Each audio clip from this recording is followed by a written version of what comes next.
Bismillahirrahmanirrahim. Assalamualaikum warahmatullahi wabarakatuh.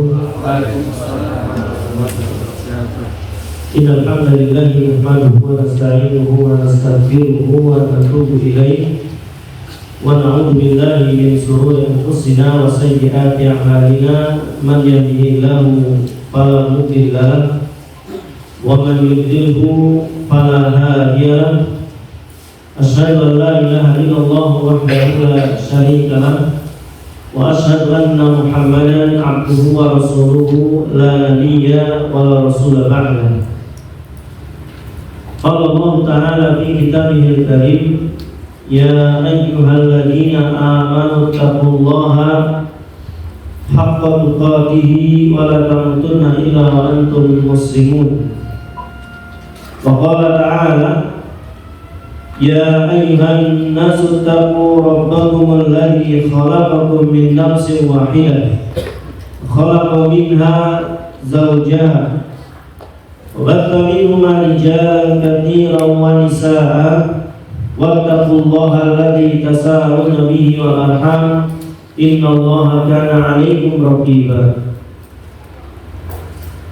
Amma ba'd, fa inna asdaqal hadithi kitabullah khairul hadi hadi Muhammadin sallallahu alaihi wasallam wa syarrul umuri muhdatsatuha fa inna kulla muhdatsatin fid din bid'ah wa kulla bid'atin dhalalah wa kulla dhalalatin fin nari. Amma ba'd.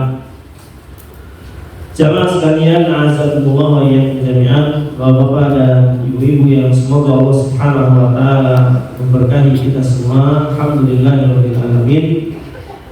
Segala puji bagi Allah Subhanahu wa taala, Rabb semesta alam, pencipta, pengatur dan penguasa alam semesta, yang alhamdulillah kembali memudahkan kita, memberikan kekuatan kepada hati dan fisik kita untuk kita bisa bersama-sama beribadah kepada Allah Subhanahu wa taala. Karena hakikatnya tidak ada ibadah yang besar dan sulit bagi orang yang Allah mudahkan, dan tidak ada ibadah yang mudah ketika Allah Subhanahu wa taala tidak membantu seorang untuk melaksanakan satu ibadah. Berapa banyak manusia yang beribadah dengan harta, jiwa, tenaga, namun Allah Subhanahu wa taala membantu dia sehingga terasa ringan. Sebagaimana yang terjadi pada para sahabat Rasulullah sallallahu alaihi wasallam. Sebagian mereka tidak hanya dengan tenaga seperti kita, tidak seperti sebagian kita yang mungkin dengan harta saja, melainkan mereka juga korbankan nyawa-nyawa mereka untuk beribadah kepada Allah Subhanahu wa taala di medan jihad. Maka ikhwan azakumullah wa iyyakum jami'an, berbicara sebagai seorang hamba tentunya saya pribadi yang mengajak antum semua dan tentu diri saya sendiri untuk kita terus bersemangat dalam menggapai kebaikan. Karena bagaimanapun ikhwan azakumullah, ibadah yang kita lakukan di dunia ini tidaklah lama, tidak sampai ratusan tahun, tidak sampai puluhan tahun juga, paling hanya beberapa tahun saja, 10, 20, 30 tahunan. Tetapi ikhwan azakumullah, perjalanan kita kelak nanti terlalu panjang untuk kita bersantai-santai, untuk kita bermain-main di waktu yang singkat ini. Maka ikhwan azakumullah, mari terus kuatkan keimanan kita, semangat kita untuk kita bisa mendapatkan kebaikan-kebaikan di dunia ini. Karena Allah ucapkan orang-orang yang telah mati baru saja dimatikan oleh Allah Subhanahu wa taala, dan dia mengatakan rabbirji'un la'alli a'malu shalihan fima tarak. Wahai Tuhanku, kembalikan aku dunia, la'alli a'malu shalihan fima tarak, saya ingin melaksanakan ibadah yang dulu saya tinggalkan. Maka ikhwan azakumullah, ini pasti kita minta kepada Allah Subhanahu wa taala agar kembali ke dunia, bukan melakukan satu hal lain hal, tetapi hanya untuk beribadah kepada Allah Subhanahu wa taala. Dan sekarang Allah izinkan kita untuk ibadah, untuk sujud, untuk rukuk, untuk berdoa, untuk thalibul ilm, maka manfaatkan. Karena ada waktunya untuk ibadah dan pengen ibadah, dan ikhwan azakumullah, Allah enggak berikan kesempatan itu. Kalla Allah. Berapa banyak manusia yang dulu sehat dan ibadah, gini rasanya dia mau ibadah. Berapa banyak yang dulunya ikhwan azakumullah Allah berikan harta, giliran Allah habiskan hartanya. Karena bagaimana urusan dunia ini, watil ayam daliluha. Perhatikan ini, ya. Ayat ini menakutkan ikhwan bagi saya. Allah katakan kami putar dunia ini, putar semuanya. Mau sehat kan jadi sakit, kaya jadi semua begitu, semua begitu. Maka ikhwan kalau sakit tidak lama, ya akan kembali cepat, ya. Kalaupun nanti jatuh, dia akan kembali dengan cepat. Tapi pasti rotasinya akan terjadi. Tapi ikhwan azabullah, maka persiapkan segala sesuatunya dan termasuk apa yang kita lakukan di setiap Senin pagi ini. Semangat ikhwan dari kita semua untuk melaksanakan kebaikan-kebaikan ini. Baik, jamaah sekalian, kita masih di hadis yang masih di bab yang ke-4, ya, bab 5, ya, tentang wajibnya berdakwah kepada la ilaha illallah. Dan di pekan kemarin kita sudah bahas hadis, ya, sekilas memang dari kisah Ali bin Abi Thalib tentang bagaimana Rasulullah SAW mengkabarkan kepada sahabatnya saat itu, ya. Dan di sini sahih riwayat Imam Bukhari dan Muslim, ya. Beliau mengatakan bismillahirrahmanirrahim, qala al-mu'allifu rahimahullah ta'ala wa lahuma an Sahl bin Sa'd radhiyallahu anhu. Dari keduanya, yakni dari Imam Bukhari dan Muslim, maksudnya dari sahabat Sahl bin Sa'd, ya. Kalau Sa'id ada ya, Sa'd radhiyallahu anhu, semoga Allah meridai beliau, anna Rasulullah sallallahu alaihi wasallam qala, sungguhnya Nabi Muhammad sallallahu alaihi wasallam beliau bersabda, yauma Khaybar, pada hari di mana Khaybar benteng kuat dari orang-orang Yahudi saat itu akan ditaklukkan. Nabi mengatakan, la uqtiyanna rayata ghadan rajulan yuhibbuhu Allah wa rasulahu, ya.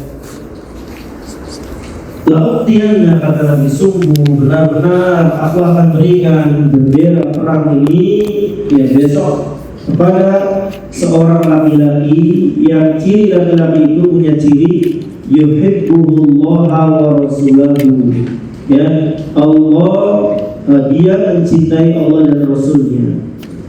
Dan ciri kedua di situ yang menonjol adalah wa yuhibbullahu wa rasuluhu, Allah dan Rasulnya itu cinta kepada laki-laki tersebut. Ya, maka ini pencapaian yang luar biasa dari seorang hamba apabila ada balas cinta dari Allah dan Rasul.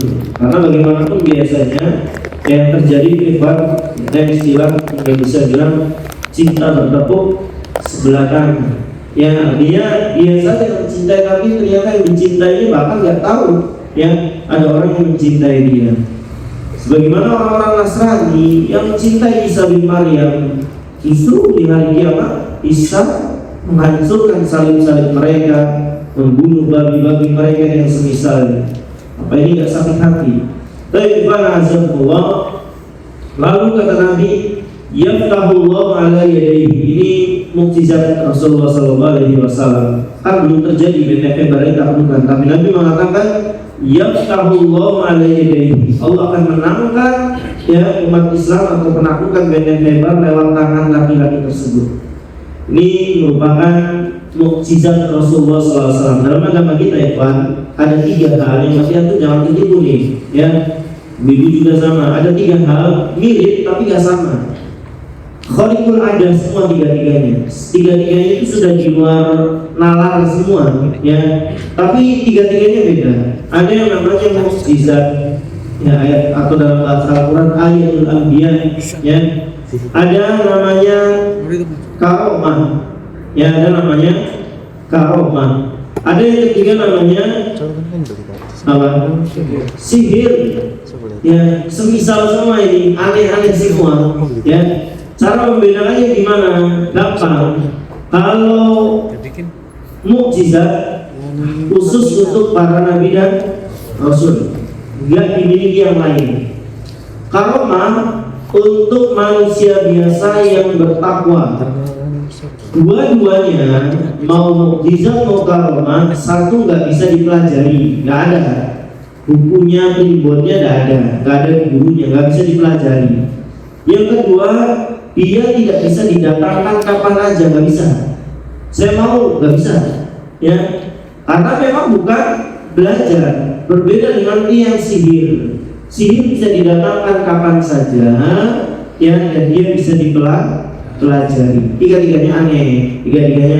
Seperti Umar bin Khattab lagi khutbah di mimbar, tiba-tiba diperlihatkan gambaran pasukannya, divisualisasikan, ya, kayak kita lihat TV, nyata gambarnya. Lalu Umar teriak, ya, bahwa mereka bersembunyi di belakang bukit, dan suara ini terdengar sampai pasukan sana. Ini namanya karomah. Sekali-kali itu aja.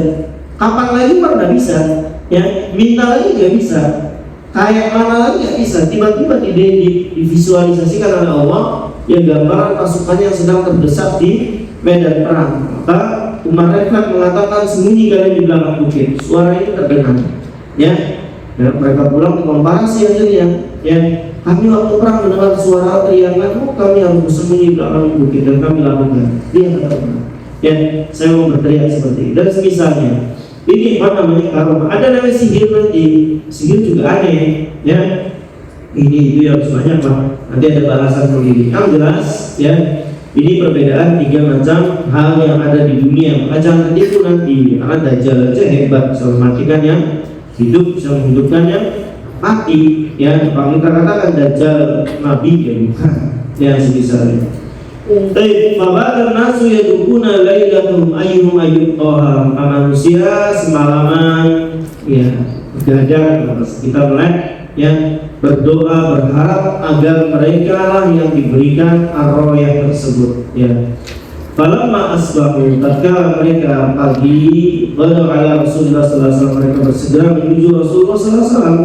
Kulluhum yarju ayyutoha, mereka berharap yang mereka akan diberikan bendera itu. Faqala, maka tiba-tiba Nabi mengatakan, aina Ali bin Abi Thalib, di mana Ali bin Abi Thalib? Tadi sudah saya jelaskan, inilah takdir, yang inilah takdir, bahwa, ya, salah satu keimanan kita wajib adalah untuk minabil qadari, ya, khairihi wa syarrihi, beriman kepada takdir. Ini Ali bin Abi Thalib, orang yang enggak tahu hadis ini. Beliau pun enggak ikut berharap, beliau pun enggak ikut berusaha semalaman untuk mencari. Ya, orang yang enggak ada di situ. Tapi ternyata, ya, Allah pilih beliau untuk melaksanakan perkara ini. Mari saya ingatkan ke antum, ada amalan-amalan dalam agama kita yang antum jangan coba-coba santai. Kalau sudah tertutup oleh orang lain, tidak bisa masuk di dalamnya. Baik, ya, apa saja perkara-perkara yang kalau sudah amal jami itu amalan bersama-sama, ya, bangun masjid ini misalnya, nih, sudah membakar dan bocor, iya, di sini ada manajemennya, di sini ada yang urus segala macam. Tengok, ya, sebisa mungkin bagaimana caranya, ya, kalau genteng itu sudah tertutup, yang lain tertutup, ya. Mari saya katakan, kalau kipas ini mati satu, ya betul, ya.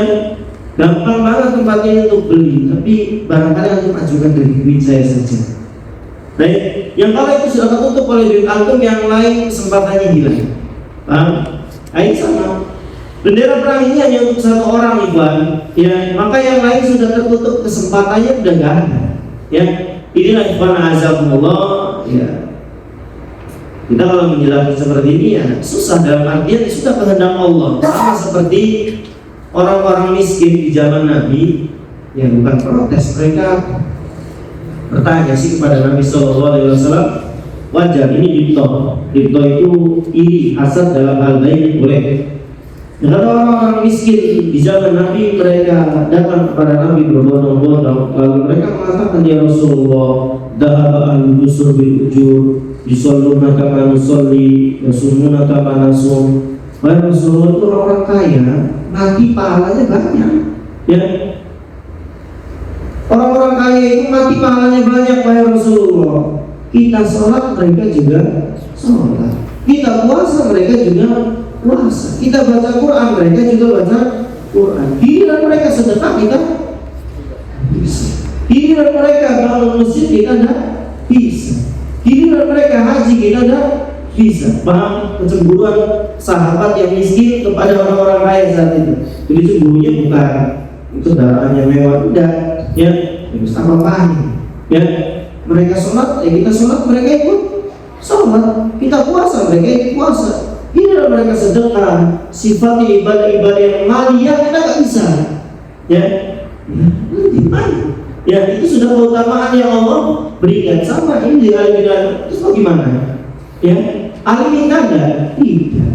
Ya, ahli minta enggak? Ahli merayakan tidak sama sekali. Tapi Allah siapkan amalan ini hanya untuk ahli bin Abi Thalib. Sama kayak kita bahas, kenapa sih nggak Nabi Adam atau Nabi Nuh yang pertama? Kenapa harus Ibrahim dan anak yang bangun Ka'bah?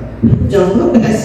Ya, kenapa dari sekian banyak nabi Allah pilih Nabi Adam dan Nabi Ismail untuk membangun Ka'bah? Ya sudah, memang amalannya Allah berikan hanya untuk mereka, khusus pahalanya hanya untuk mereka berdua, tidak Allah berikan kepada yang lainnya. Memang amalan istimewa yang hanya dimiliki oleh beberapa orang saja. Maka itu beruntung kalau punya modelan-modelan begini.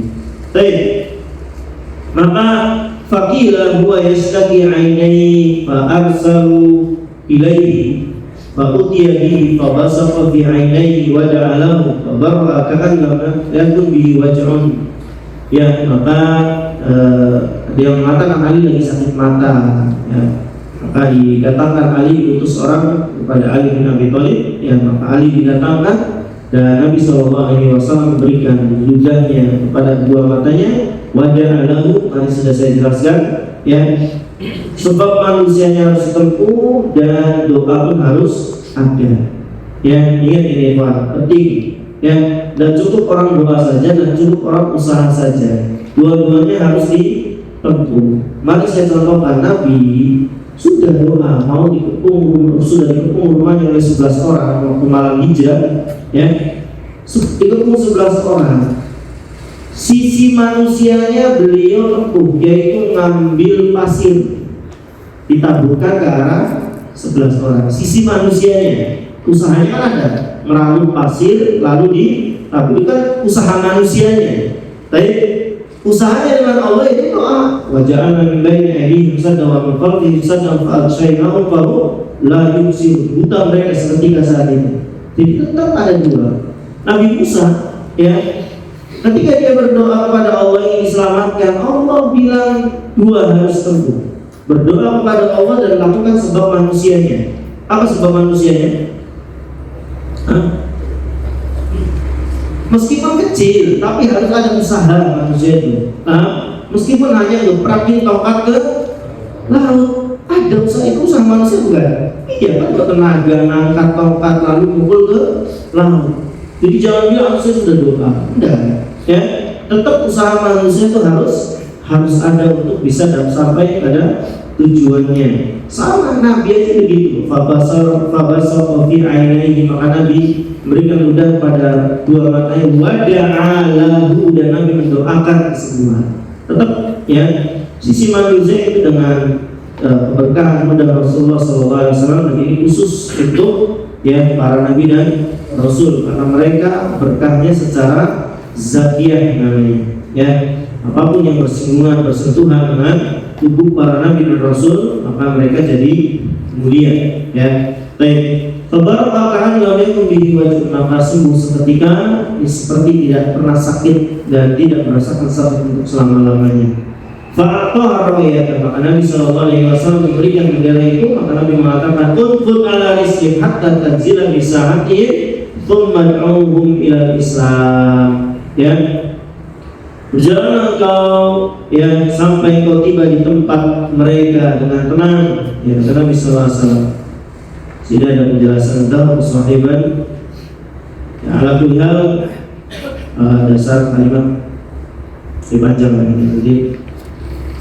Jadi Nabi berpesan kepada Ali, berjalan engkau dengan tenang sampai kau tiba di tempat mereka. Tumad'uhum ila Islam, kemudian kabarkan mereka, dakwahkan mereka kepada Islam, untuk masuk Islam. Wa akhbirhum bima yajibu alaihi min haqqillahi ta'ala bihi. Kabarkan ke mereka hak yang harus mereka penuhi, hak Allah yang harus mereka penuhi, ya, yang wajib mereka penuhi. Apa itu?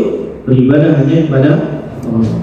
Fawallahi, demi Allah, kata Nabi, li ayyahdiyaka Allahu bika rajulan wahidan khairun laka min humurin nar. Demi Allah yang jiwaku berada di tangannya, ya, seandainya salah seorang di antara mereka dapat hidayah karenamu, khairul laka min humurin na'am, itu lebih baik daripada unta merah. Ini ibarat dari Nabi SAW ya, tentang keutamaan orang berdakwah dan ada yang mengikuti. Meskipun berkali-kali kita bilang ke teman-teman bahwa tujuan dakwah ini bukan cari banyaknya ya. Mari saya contohkan, kita tidak mencari kuantitas, tapi yang kita cari apa? Kualitas ya. Mari saya analogikan ya, kualitasnya para sahabat 300 lawan 1000 maju menang kan? Ya, di perang Badar Kubro kita 300-an, mereka 1000. Mereka senjata lengkap, pengalaman berpuluh tahun orang-orang Arab saat itu berperang. Kita baru pertama kali, tapi karena kita berkualitas menang kita. Paham? Ya. Di perang Uhud pun sama, kita bawa 700 pasukan, mereka 3000. Ya, 3 kali lipat lebih. Tapi karena isinya orang-orang berkualitas, ya siji orang bisa 10 kali lipat manusia biasa. Kemampuannya, skillnya, main pedangnya, keberaniannya, maka lihat yang terjadi. Maka ini ikhwan azamullah, yang dicari nanti adalah kualitas bukan kuantitas. Cuma nanti kalau kuantitas seperti kemarin saya contohkan seperti apa? Untuk seperti buih ya, nggak ada bobot, nggak ada berharganya. Ditiup ombak sana kiri ya ke kiri, ditiup ke kanan juga ke kanan, ditabraki ke batu karang juga dia mau hancur. Itu banyak tapi nggak ada kualitas. Jangan jadi seperti itu ya. Jadi yang berkualitas apa saja ya, dan orang-orang berkualitas dalam urusan dunia pun ya dia terjaga urusan dunianya ya. Orang-orang yang ada skill, ada kualitas di dunia pun dia nggak akan keteteran. Itu urusan dunia ya. Atau orang bisa ngelas ya, bisa. Nah, orang bisa nambal ban, bisa hidup. Urusan kurang atau enggak nantilah urusan beda. Orang bisa nambal ban, bisa hidup. Paham maksud saya? Ya, orang punya skill, punya kualitas itu ada. Apa saja, apalagi lebih dari itu maksud saya. Tapi ikhwan a'azakumullah ya jami'an. Ini sudah kita lewati, mari kita tinggal ambil fawaidnya saja. Ya. Fawaid yang pertama ikhwan, diambil yang penting-pentingnya saja karena terulang nantinya. Yang pertama, bayanu fadli Ali bin Abi Thalib radhiyallahu anhu wa raddu 'ala nawasib. Ya. Penjelasan keutamaan Ali bin Abi Thalib, penjelasan tentang keutamaan Ali bin Abi Thalib. Ya, bahwa apa keutamaannya? Satu, bukan nggak keutamaan Ali. Satu, dia dipilih oleh Nabi menjadi apa bu? Menantu. Itu nggak mungkin. Ya. Yang kedua, maksudnya kalau orang biasa nggak mungkin. Yang kedua apa? Nabi bersaksi bahwa Ali mencintai Allah dan Rasul. Ini mahal. Ya. Dan Nabi bersaksi bahwa Allah dan Rasulnya pun mencintai Ali bin Abi Thalib kali bersambut. Ini mahal. Ya. Orang yang memposisikan Ali ini ada dua dalam agama kita, ada yang berlebihan, ada yang mengurangi. Ya. Ada satu sekte dalam agama Islam yang berlebih-lebihan terhadap Ali bin Abi Thalib, namanya Syiah. Bahkan sebagiannya menuhankan Ali bin Abi Thalib. Ya, sebagiannya menuhankan Ali bin Abi Thalib dan semisalnya. Ya. Dan mereka dibakar oleh Ali saat itu. Cuma memang diingkari oleh Ibnu Abbas karena yang boleh menyiksa dengan api hanya Allah, sebagaimana sabda Nabi SAW bahwa yang boleh menyiksa, mengazab dengan api hanya Allah. Jadi terjadi. Tapi sebagiannya merendahkan Ali, yang bahkan melakukan tindakan yang tidak manusiawi terhadap keluarga Ali bin Abi Thalib, yang kita kenal dengan sekte apa? Khawarij. Kebalikan dari orang-orang Syiah. Kalau Syiah melebih-lebihkan Ali, kalau Khawarij yang merendahkan Ali bin Abi Thalib. Ya. Kenapa mereka lakukan ini? Sedikit cerita Ikhwan, azabullah. Kita sedang tidak menguak perselisihan para sahabat karena tidak boleh, ya. Ada larangan dari Nabi Sallallahu Alaihi Wasallam, "Idza dzukira ashabi fa'amsiku." Ini perhatikan antum semua.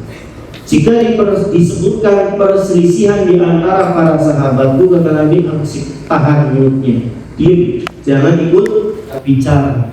Ya, kalau antum bahas, mesti antum akan salahkan salah satu pihak. Sementara mereka secara umum orang-orang yang sudah dijamin masuk surga, layak untuk membicarakan orang yang dijamin masuk surga. Sederhananya begitu, ya. Tapi kenapa muncul orang-orang Khawarij ini, Ikhwan, yang sampai membunuh Ali bin Abi Thalib dan keluarganya, Ikhwan, ya? Singkat cerita, wafatnya Utsman bin Affan kan dengan cara dibunuh oleh para pemberontak. Maka wafatlah Utsman bin Affan dan naiklah Ali. Ya, sebelumnya ada beberapa cerita tentunya. Ala kulli hal Ali naik.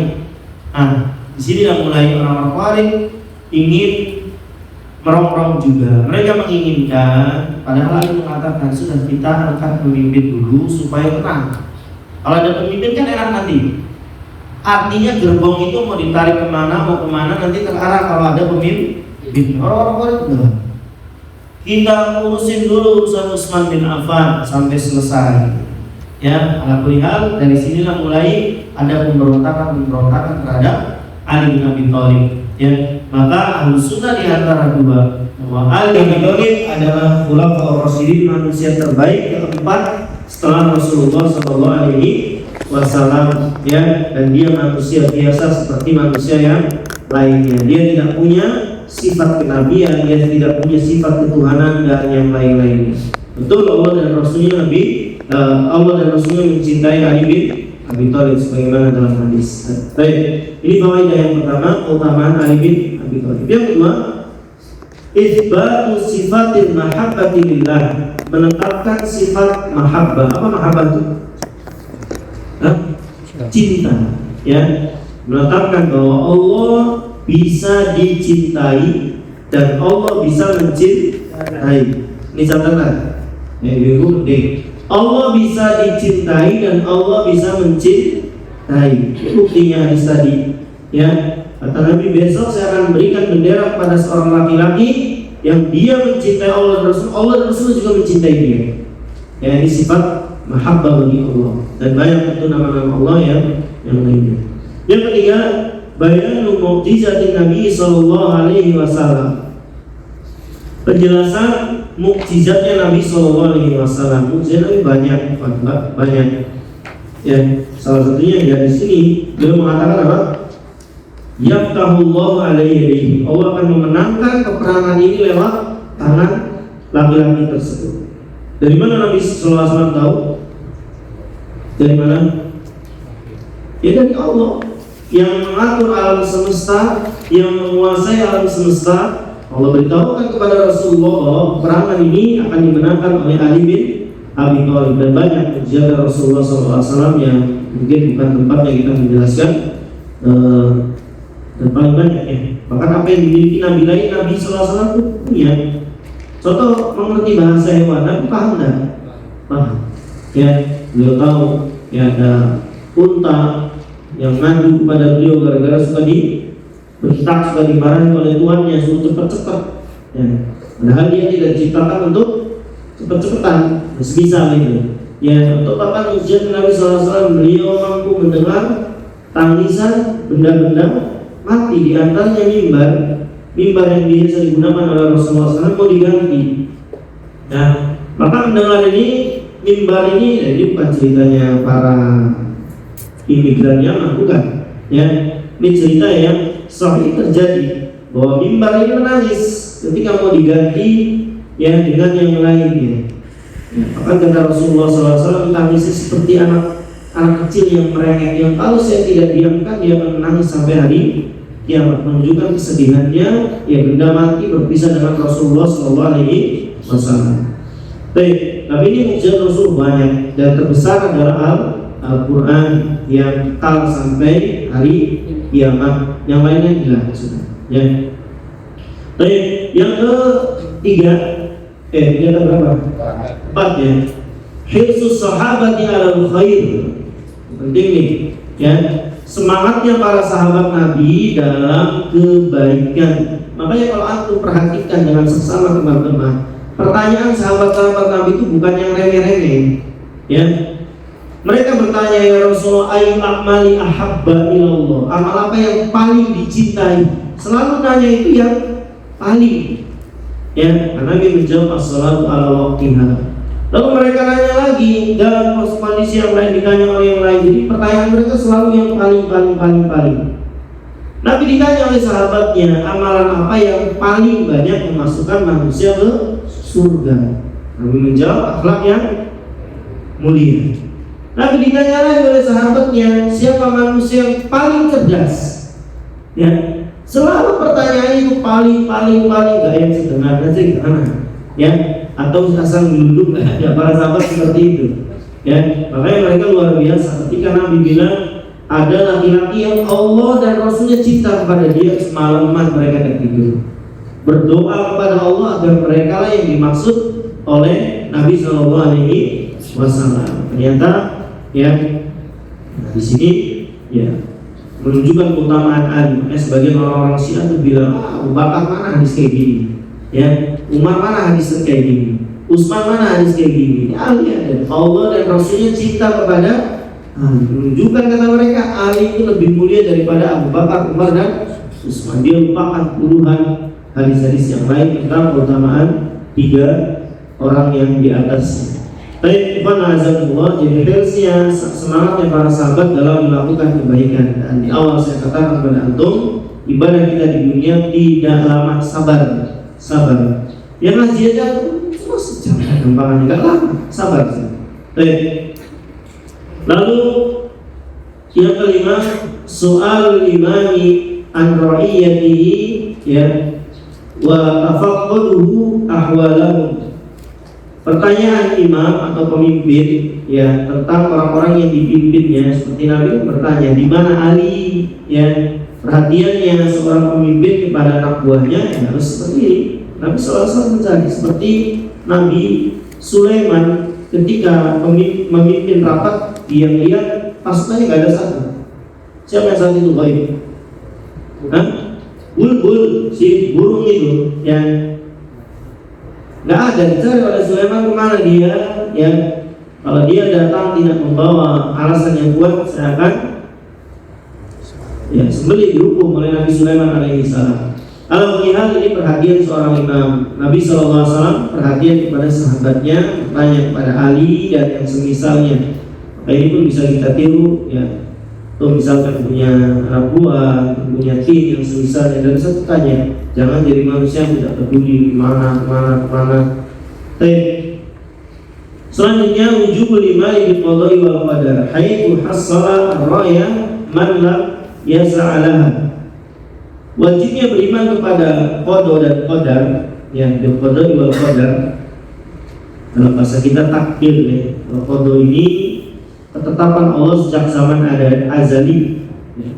Kalau dipisah, ya, qada ini ketetapan Allah sejak zaman azali. Kalau qadar ini terjadinya takdir Allah atau terjadinya qada Allah yang dari zaman azali terjadi. Kayak sekarang nih, ya, kita ngumpul di sini dengan peserta ini, dengan bahasan ini qadar. Tapi sebelumnya sudah dikodokkan Allah 50.000 tahun sebelum Allah ciptakan langit dan bumi. Ya, ini namanya qada dan qadar.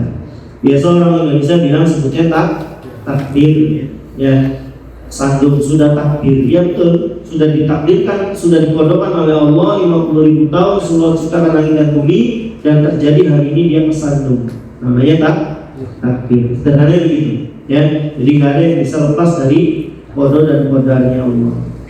Seperti di sini haitsu hasal ar-ra'ya, seperti, ya, masalah bendera ini, padahal, ya, Ali bin Abi Thalib tidak berharap dikasih bendera, tapi ternyata Allah pilih, ya, amalan ini hanya untuk Ali bin Abi Thalib, ya. Seperti Allah memilih Ibrahim dan Ismail untuk membangun Ka'bah. Baik. Lalu faedah setelahnya, tulis enggak urutnya apa? apa namanya, urutnya nggak tak hafal ya, itu urutkan sendiri aja. Wujubu bid'ati bid'ati ilal Islam qabla al-qital liman lam tablughu ad-da'wah. Amma man balaghu ad-da'watu fa yustahabbu tablighuhu wa indahu qabla al-qital. Wajibnya memulai dakwah, dalam Islam maksudnya sebelum qital, qabla al-qital, artinya dakwah itu lebih didahulukan daripada pedang. Jangan sampai orang terasa dulu, ya. Makanya nanti ada faedah di bawahnya, ada murah Allah, ya, bahwa mendakwahkan ilmu itu lebih didahulukan dari pedang. Nanti jihad itu langkah terakhir ketika orang tidak mau, ya, ada tiga. Nanti ada tiga tahapan dalam Islam dalam mendakwakan: satu, ahli kitab; dua, wathaniyah. Karena orang kafir itu ada dua itu. Ada ahli kitab Yahudi dan Nasrani, ada selain keduanya penyembah berhala, ya, penyembah berhala. Ini bedain dakwanya nanti. Untuk ahli kitab punya tiga tahapan. Satu, mereka didakwahi suruh masuk Islam. Kalau nggak mau, bayar jizyah. Yang ketiga, kalau nggak mau bayar jizyah, mereka diperangi. Ini urutan, nggak boleh dilompat-lompat. Perang dulu, ya, kalau mereka tidak suruh mereka masuk. Ini menunjukkan, saya mau kasih tahu bahwa Islam itu masuk ke wilayah-wilayah itu bukan dengan kekerasan itu langkah terakhir.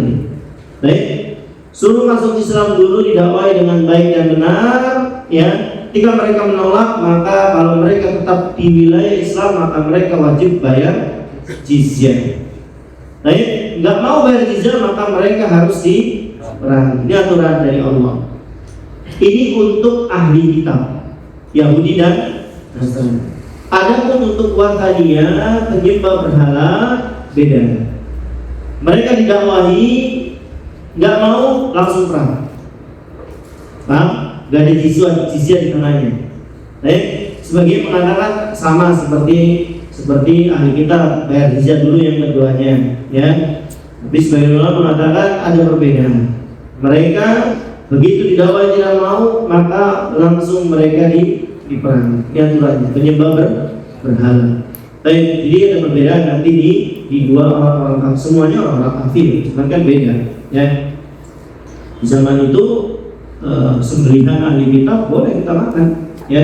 Sementara penyembah berhala tak boleh kita makan. Dan banyak perbedaan di antara mereka.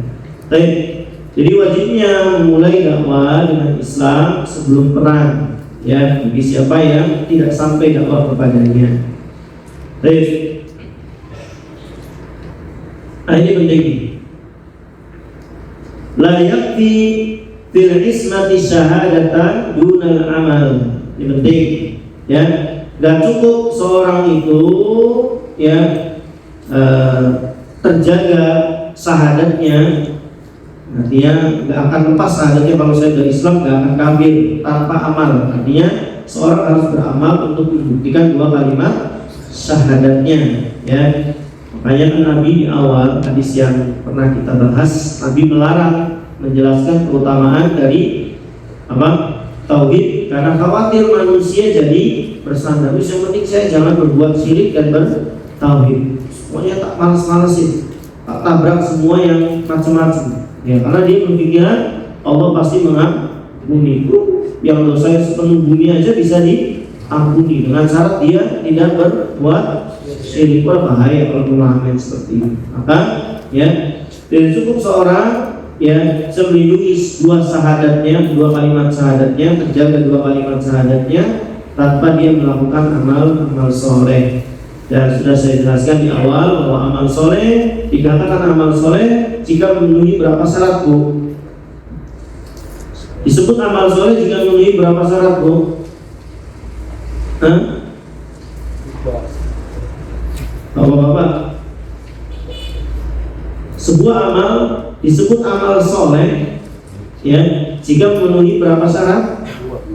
Satu, ikhlas karena Allah. Yang kedua, mencontoh Nabi SAW dalam ibadah tersebut, ya. Maka ketika tidak ada dua ini, maka amalan tersebut tidak disebut amal saleh. Baik. Dan yang semisalnya ini faedahnya terulang nanti sudah di faedah-faedah sebelumnya.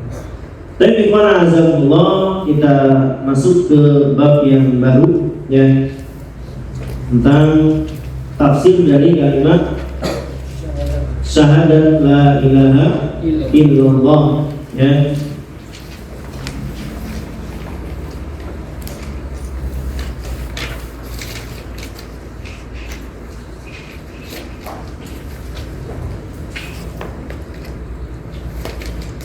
Bismillahirrahmanirrahim. Qala al-mu'allif rahimahullah ta'ala babu tafsir tauhid wa syahadati an la ilaha illallah. Bab tafsir kalimat tauhid dan syahadat la ilaha illallah, ya. Baru saya tulis perantum dalam agama kita ada dua kalimat syahadat, ya. Namun yang akan dibahas di sini adalah satu syahadat saja, yaitu syahadat la ilaha illallah. Nama lainnya apa? Mari syahadat. Syahadat apa yang lain? Syahadat Rasul. Ya, syahadat itu kan ada dua, ada syahadat tauhid la ilaha illallah, lalu ada syahadat Rasul yang dunia wa asyhadu anna Muhammadan abduhu wa rasuluhu. Baik, kita baca dulu matanya Ibn Azabullah.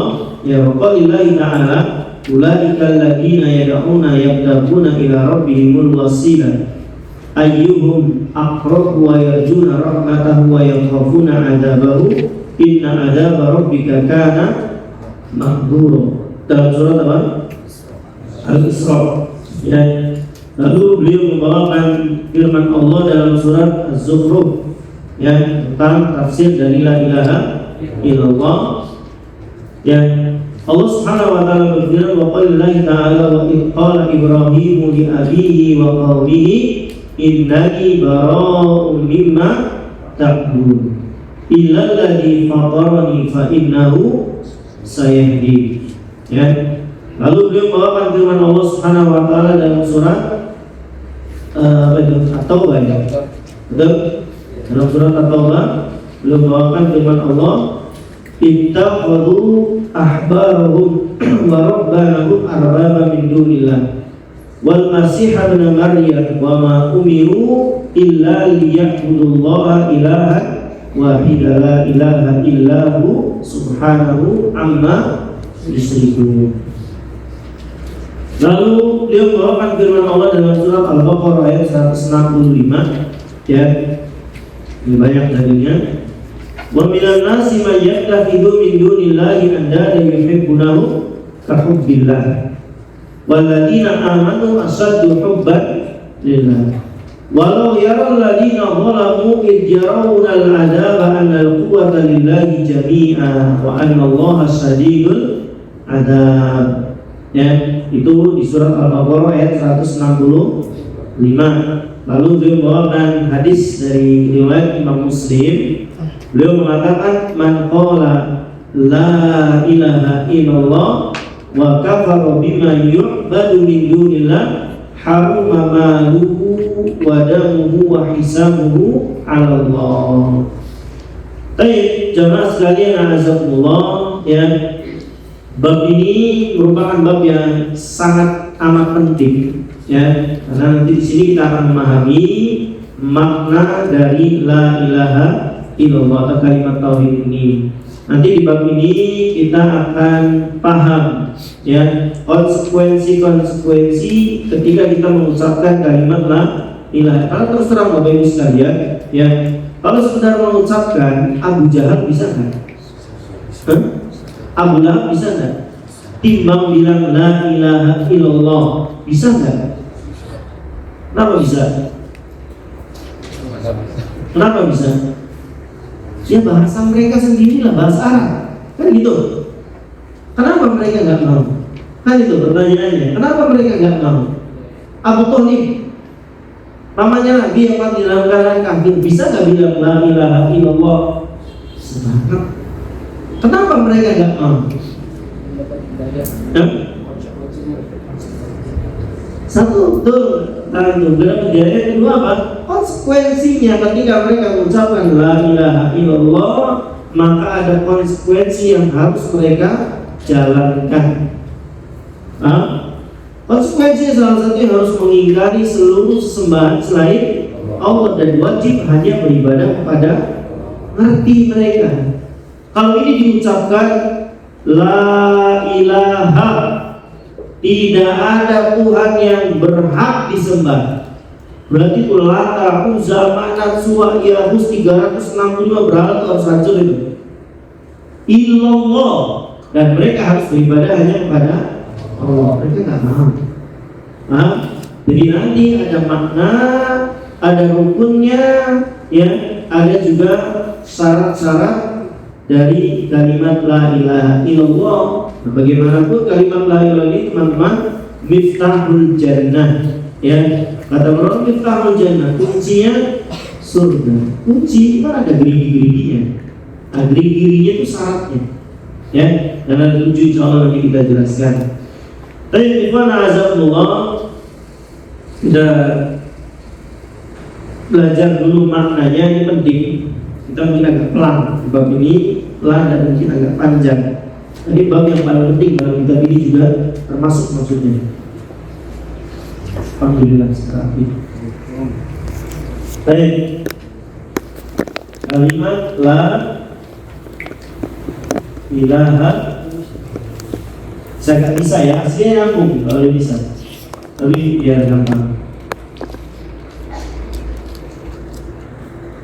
Baik, adalah ilaha illallah. Mulai dari maknanya dulu.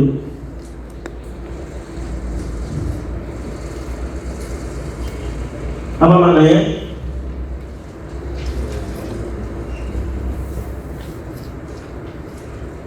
Makna la ilaha illallah. Saya tahu maknanya apa?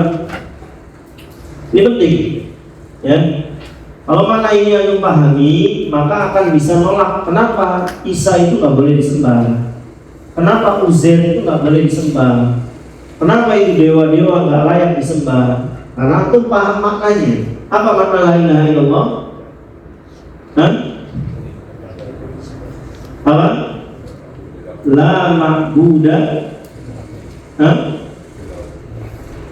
bihaqqin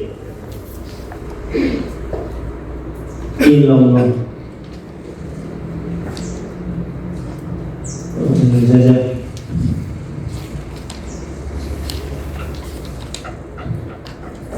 Maknanya adalah, ibu perhatikan, semoga saya tulis dulu ya. Tidak ada, ini penting nih, yang berhak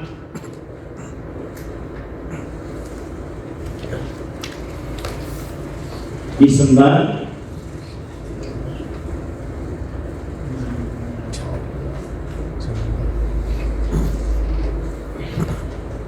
selain apa dulu? Alhamdulillah. Begini.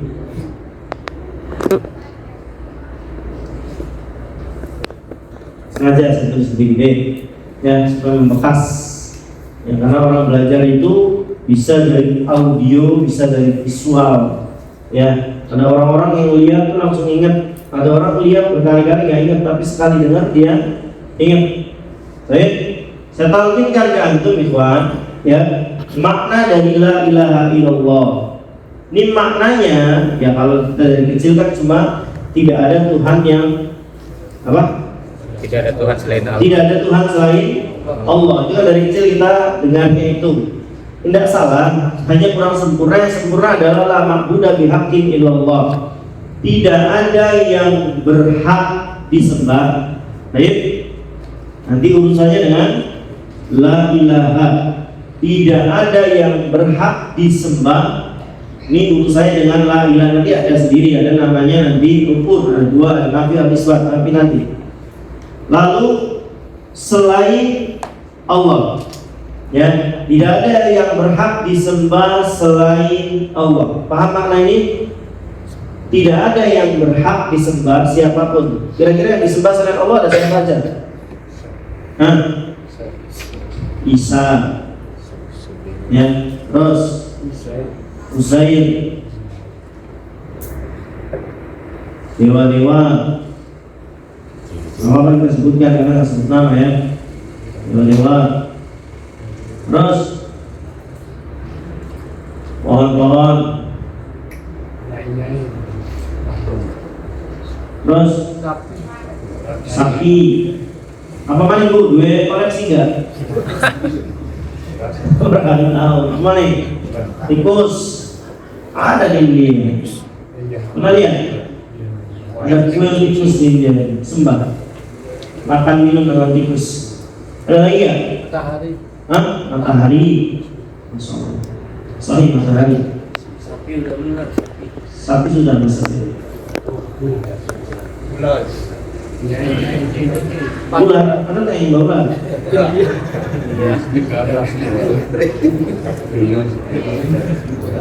Bisa. Kalau ini banyak banget yang disembah itu banyak banget. Dan di sini yang tidak secara umum, Bapak Ibu sekalian, bisa tuliskan penting nih. Ya, lupa. Secara umum yang disembah, secara umum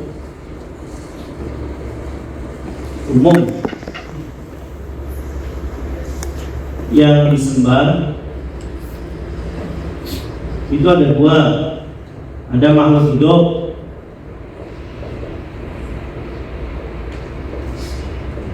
ada benda mati. Secara umum ini dulu. Jadi kita tahu Isa berarti makhluk hidup, Uzair makhluk hidup, dewa-dewa benda mati. Ya. Sapi Hidup. Sapi, oh iya ada yang sapi. Terus tikus, Hidup. matahari, ya benda mati lah kita anggap. Bulan sama benda mati. Secara umum ini ya, secara umum disembah itu benda mati. Dan kemarin sudah saya jelaskan ada namanya autan, ada namanya asnam. Ya, tidak ada yang berhak disembah, mau Isa, mau Uzair, mau ini sebagainya. Kenapa mereka nggak layak disembah? Gampangannya, kenapa mereka nggak layak disembah? Antum kembali ke makna, bisa ke center nggak Mas? Bisa. Alhamdulillah. Alhamdulillah.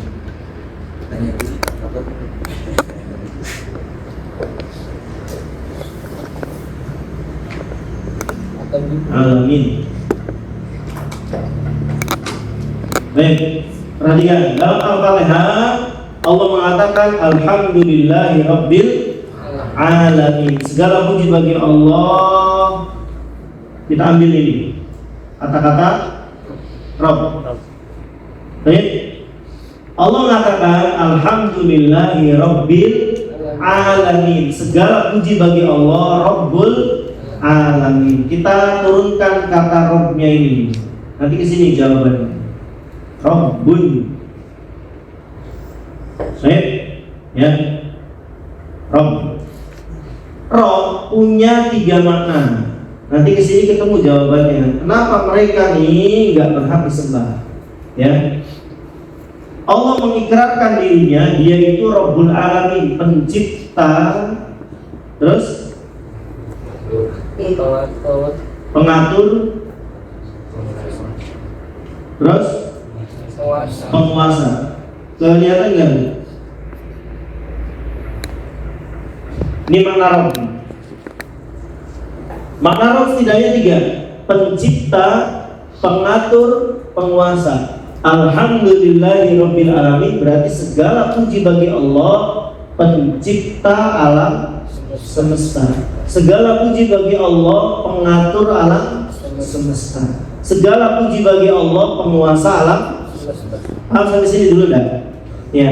Sekarang dikomparasi saja. Kenapa selain Allah, mau Isa, mau Uzair, mau Dajjal belum masuk?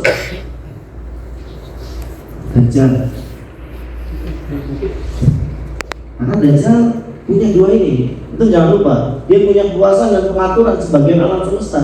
Dia mampu turunkan hujan, dihentikan hujan, dia hidupkan yang mati, dia matikan yang hidup. Baik, tapi Dajjal tidak punya pencipta. Paham? Siapapun di sini mau 1000 draft pun komparasi dengan 3 ini. Jadi kalau antum ditanya nanti nggak keder, ya kenapa sih Tuhan kami nggak berhak disembah? Tanya, bisa nyiptain nggak? Bisa ngatur nggak? Bisa menguasai alam semesta tidak? Paham? Sekarang kita perhatiin satu-satu. Isa bisa mencipta? Tidak bisa. Enggak. Dia bisa aja ciptain burung aja, itu pun dari tanah liat yang diambil dari Allah, bahan dasarnya dari Allah, bentuknya pun dari Allah. Tok itu juga hanya sekali kali dan hanya burung. Dia nggak bisa bikin kebo, nggak bisa bikin sapi yang semisalnya. Baik, Isa nggak bisa mencipta, udah tumbang sebetulnya. Ya, makanya seringnya Allah tantang nanti dalam Al-Quran. Tantangan Allah itu selalu cipta. Sok silakan kumpulkan seluruh sekutu-sekutumu, mau jin, manusia, malaikat, kumpulkan di situ, ciptakan lalat, kata Allah. Lalat. Terus ciptakan biji. Ini tantangan Allah dan belum ada sampai sekarang yang bisa. Lalat benar, tapi lalat yang bisa mendeteksi mana sosis yang ada boraksnya, mana yang tidak. Lalat benar yang kalau ada kotoran dia mendekat, ya kalau enggak dia enggak. Benar lalat, ya. Gak bisa juga Allah tantang dengan sebutir biji. Maksud saya membuktikan bahwa nanti di dalil kedua kan itu perkataan Nabi Ibrahim, saya hanya akan menyembah yang telah menciptakan saya. Kenapa nggak bilang ngatur dan menguasai? Nanti ada alasan tersendiri. Kita bahas sampai detik ini nggak ada yang bisa juga menciptakan biji. Bener biji ya, biji yang kalau ditanam di tanah yang basah jadi tumbuhan, bener-bener dulu diciptakan dari apa kayak apa terus tuh biji. Nah, harus bener-bener dia punya akar, punya pohon misalnya. Baik, maka sudah tumbang ini di langkah awal tumbang. Kalau sudah nggak bisa mencipta, mustahil bisa ngatur dan bisa menguasai. Nggak mungkin. Saya bikin robot, ya saya pasti bisa ngatur dan bisa menguasai. Tapi kalau saya sudah nggak bisa bikin robot, yang nggak mungkin punya orang saya atur, nggak mungkin punya orang saya kuasai. Paham? Paham? Ini sengaja Ikhwan, saya akan modelan begini supaya antum paham. Kenapa tidak ada yang berhak disembah? Karena yang lain tidak bisa mencipta, yang lain tidak bisa mengatur, yang lain tidak bisa menguasai. Semuanya. Nggak usah lah kita buang-buang waktu sebutkan di bawah. Silakan. Ya, bahkan mereka sendiri, makanya nanti di bab belasan nanti ada ayat Allah, ayusyrikuna ma la yakhluqu syai'an wa hum yukhlaqun, kata Allah. Apa pantas kamu samakan saya dengan makhluk yang nggak bisa mencipta, bahkan dia sendiri dicipta, kata Allah. Ya, pantas nggak saya disamakan dengan Isa, Uzair, dewa-dewa, pohon, sapi, tikus, matahari, bulan, dajjal, kata Allah. Padahal dia sendiri nggak bisa mencipta, bahkan mereka dicipta. Ya, baik, sampai sini paham? Maka dari sini betul bahwa tidak ada yang berhak. Ini habis. Nanti itu hanya kasih pada hari ini. Saya harus di tempat lain soalnya. Ini jangan dihapus dulu, bagus. Kalau jangan dihapus dulu, insya Allah dilanjutkan. Kita masih prolog dulu, Ikhwan. Bahas bab ini kita berikan prolog dulu supaya menyambung. Ya, kenapa syahadat la ilaha illallah harus anda pahami betul-betul. Dan sepertinya juga pertanyaannya nanti dipendingkan sedikit karena izin. Amin. Baik, barakallahu fikum. Kita tutup dengan doa kafaratul majelis. Subhanallah. Assalamualaikum warahmatullahi wabarakatuh.